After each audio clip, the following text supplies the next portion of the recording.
আমরা চাই এইখানে বৌদ্ধ মন্দিরটা হলে তাদের তাদের প্রার্থনালয় একটা হবে, হ্যাঁ, সেখানে হ্যাঁ। সবাই আসবে, প্রার্থনা করবে। হ্যাঁ, হ্যাঁ। প্রার্থনায় শান্তি নিয়ে আসে। হ্যাঁ, হ্যাঁ। সেই শান্তি আমরা চাই।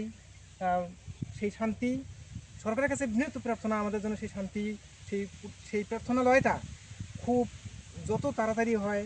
হ্যাঁ, আর আমরা একটা আকুল নিবেদন সরকারের কাছে হ্যাঁ, হ্যাঁ। আমাদের জন্য।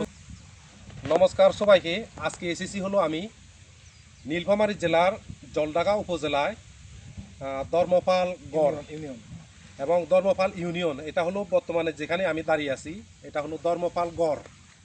আপনারা হয়তো অনেকেই ইতিহাস থেকে অনেকেই জানতে পারছেন, আমাদের পাল বংশীয় দ্বিতীয় রাজা রাজা ধর্মপাল যে নওগাঁ জেলার পাহাড়পুর বুদ্ধবিহার যে রাজাটা প্রতিষ্ঠা করছে, সেই রাজার হলো জন্মস্থান ধরা যায় আর কি। এটা জি। এটা হলো আসল জন্মস্থান, যে ধর্মপালের রাজা ধর্মপালের জন্মস্থান। এবং আমি যেখানে দাঁড়িয়ে আছি এটা ছিল মূলত হলো বুদ্ধ বিহার।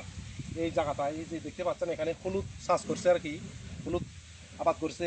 ইনি দাদা হলো স্থানীয় লোক, স্থানীয় মানুষ। ইনি কাজের কাজ করছে। হ্যাঁ, এখানে কাজ করছিল।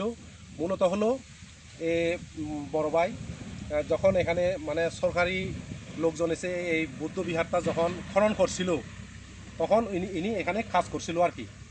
এটা বর্তমানে এটা কিন্তু বুদ্ধ বিহার মানে খনন করার ফলে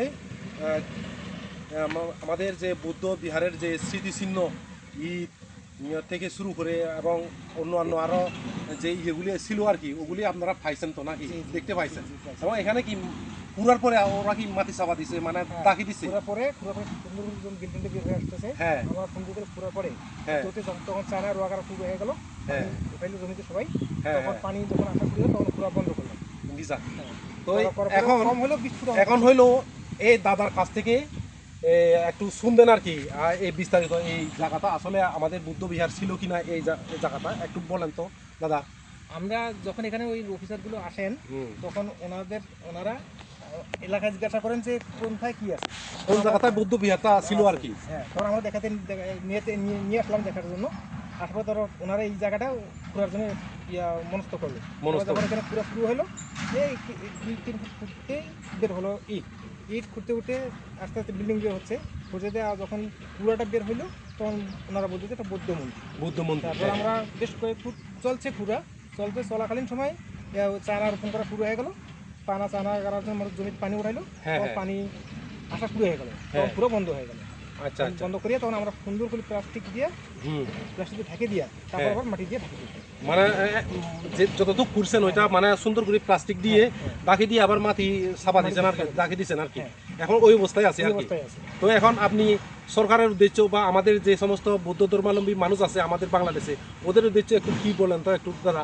মানে এটা কি আসলে মানে খনন কাজ করলে আপনাদের মানে ভালো হবে নাকি কি হবে? যেমন ধরেন এটা যদি বৌদ্ধ বিহার হিসেবে যদি মানে পরিচিতি লাভ করে, তখন দেখা গেল অনেক দূর দূরান্ত থেকে, দেশ বিদেশ থেকে অনেক মানুষজন কিন্তু এখানে আসতো।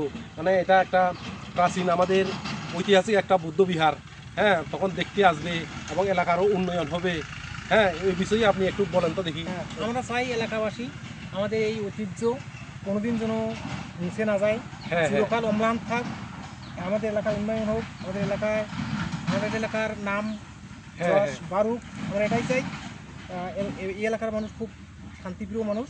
এই চাই এইগুলো আমাদের এলাকায় উন্নয়ন হোক, আমাদের এলাকায় মানে যে যে ধর্মে আমরা পালন করি না কেন, যেন আমরা মানে সম্প্রীতি এবং বন্ধুত্ব ভালোবাসা দিয়ে আমরা যেন এই বাংলাদেশে আমরা সুন্দরভাবে বসবাস করতে পারি, ভাই ভাই মিলে। এটাই একটু আশাবাদ ব্যক্ত করছি আর কি। এটাই আমরা চাই। এখানে অনেক জাতি, হিন্দু আছে, মুসলমান আছে, ভাটিয়া আছে, কার সাথে কোনোদিন কোনো রকম দ্বন্দ্ব আমি দেখি নাই আমার জীবনে। আমার বয়স প্রায় 50 চলছে, কোনদিন দেখিনি। কিন্তু আমরা সবাই চাই এই ঘরের উন্নতি।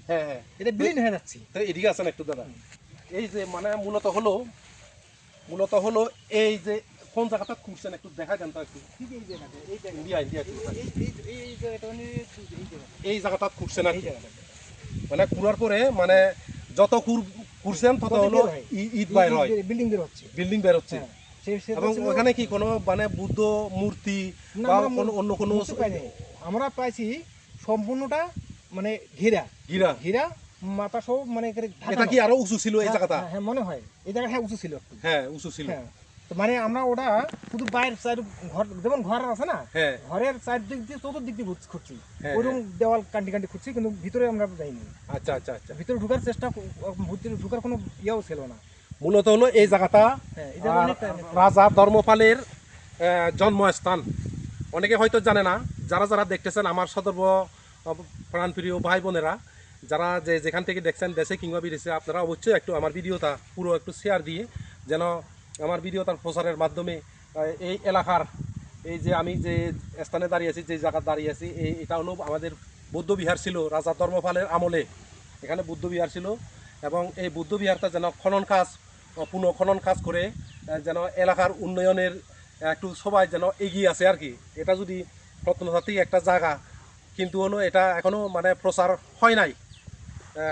বিশেষ করে এই ধর্মপাল গড়টা, এটা পুরো এরিয়াটা হলো রাজা ধর্মপালের গড় এটা, এবং এই এলাকাটাও এলাকার ইউনিয়নটাও রাজা ধর্মপালের নামে আর কি এটা প্রতিষ্ঠিত হয়েছে। তো এখানে যদি দেখা গেল যদি এই জায়গাটা খনন করে যদি আমাদের যে প্রাচীন যে বুদ্ধ বিহারটা এখন মাটি চাপা পড়ে আছে, এটা যদি উদ্ঘাটন করা যায়, দেশের বিদেশের অনেক মানে পুণ্যার্থী, অনেক দর্শনার্থী এই এলাকায় দেখতে আসবে এবং এলাকার উন্নয়ন হবে। পাশাপাশি হলো এই যে প্রত্নতত্ত্ব অধিদপ্তরের কাছে আমার বিনীত অনুরোধ থাকবে আর কি, একটু যদি আপনারা সদয় দৃষ্টি দেন এই নীলফামারীর জলঢাকার যে ধর্মপালগড় এই প্রত্নতাত্ত্বিক জায়গাটা যদি একটু আপনারা যদি সদয় বিবেচনা করে যদি একটু খনন কাজ পরিচালনা করেন, তাহলে খুবই ভালো হয় আর কি। সবাই ভালো থাকবেন, সুস্থ থাকবেন, সবার জন্য অসংখ্য ধন্যবাদ এবং শুভকামনা জানাচ্ছি। দাদা একটু দর্শকদের উদ্দেশ্যে সর্বশেষ একটু বলেন। আমরা চাই এইখানে বৌদ্ধ মন্দিরটা হলে তাদের প্রার্থনালয় একটা হবে, হ্যাঁ, সেখানে সবাই আসবে, প্রার্থনা করবে, হ্যাঁ হ্যাঁ প্রার্থনায় শান্তি নিয়ে আসে। হ্যাঁ সেই শান্তি আমরা চাই, সেই শান্তি সরকারের কাছে বিনীত প্রার্থনা আমাদের জন্য, সেই শান্তি, সেই সেই প্রার্থনালয়টা খুব যত তাড়াতাড়ি হয়